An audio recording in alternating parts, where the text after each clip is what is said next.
बोला बोला देवघर वाले बाबा की।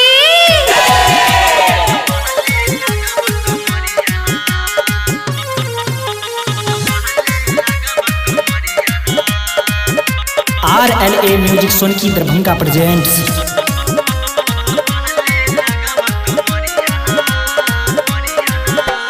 भांगे धतूरे लाली हला, कांधे पका मर धाली हला।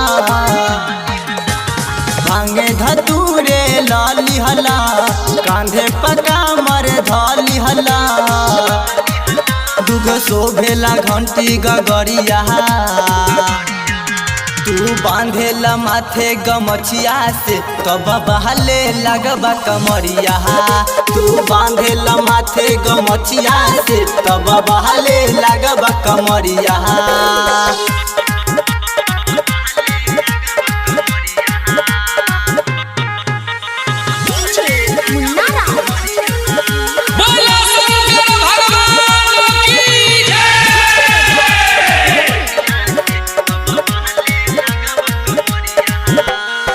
चांद से सुनार लगबा तू गेरुआ कहलरे में। खेसारी पवन लेखा लगबा तू हुलल कहा गमछा में।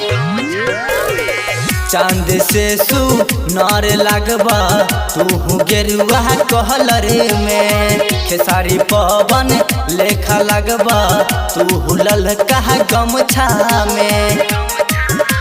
सुन ल बोलम हम, तू बांधेला माथे गमछिया से तब बहले लगबा कमरिया। तू बांधेला माथे गमछिया से तब बहले लगबा कमरिया।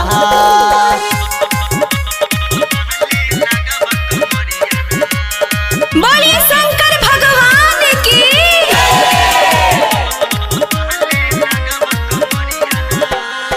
नंदन अनिल संग तू ही बन के जइहा कमरिया हो। सुन रंजित रंजन सहिया जइहा बाबा के नगरिया हो। नंदन अनिल संग तू ही बन के जइहा कमरिया हो। सुन रंजित रंजन सहिया जइहा बाबा के नगरिया हो। जइया के ले जइहा, तू बांधेला माथे गमछिया से तब बहले लगबा कमरिया। तू बांधेला माथे गमछिया से तब बहले लगबा कमरिया। भांगे धतूरे लाली हला, कांधे पका मर धाली हला। दुग शोभेला घंटी गगरिया, तू बांधेला माथे गमछिया से तब बहले लगबा कमरिया। तू बांधेला माथे गमछिया से तब बहले लगबा कमरिया। RLA music Sonki Darbhanga presents.